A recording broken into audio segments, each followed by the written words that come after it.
Hello Year 3 and welcome to this week's midweek maths challenge.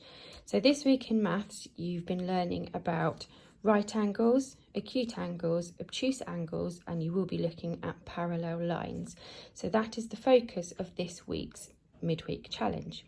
So for this, really all you need is a piece of paper and some colour pencils or colour pens. So what you're going to do is choose some names. It could be your names, some family names, friends' names, pets' names even.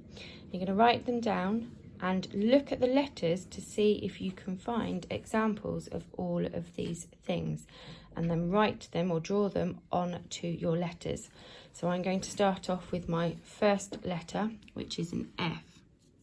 So I think I can see a right angle, so I've just marked that on. I can see another right angle and a third right angle.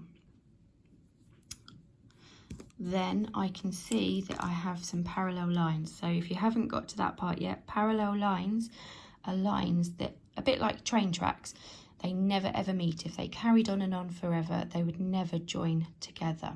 So these are parallel lines. They're a bit like train tracks. They would never come together no matter how far I carry on my line. So there's my first letter. I can see then that I have got 3 right angles and 2 parallel lines. So then I go on to my next letter, the I. So again, I'm going to start looking for right angles. I can see I've got a right angle, another right angle, a third right angle, and a fourth right angle. And again, I can see that my 2 lines here, if I carried them on, no matter how far, they would never meet. So they are parallel. Okay, then I'm going to go on to my N.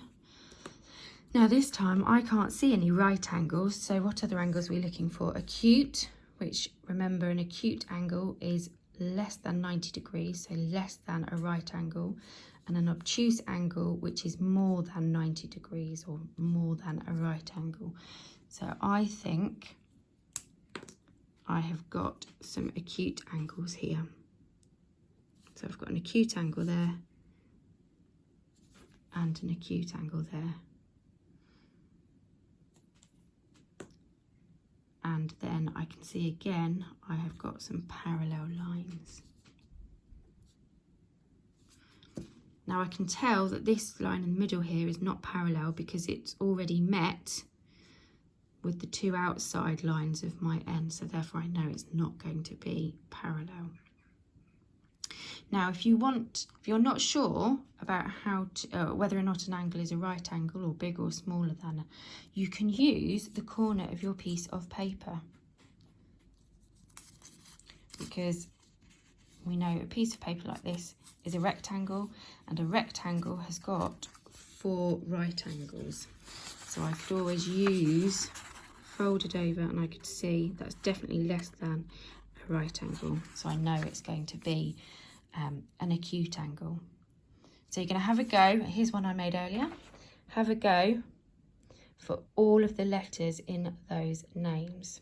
And I wonder if you can see which letters are more likely to have right angles. Is there a pattern that you can see which letters have right angles? Is there a link maybe between right angles and parallel lines, or maybe not?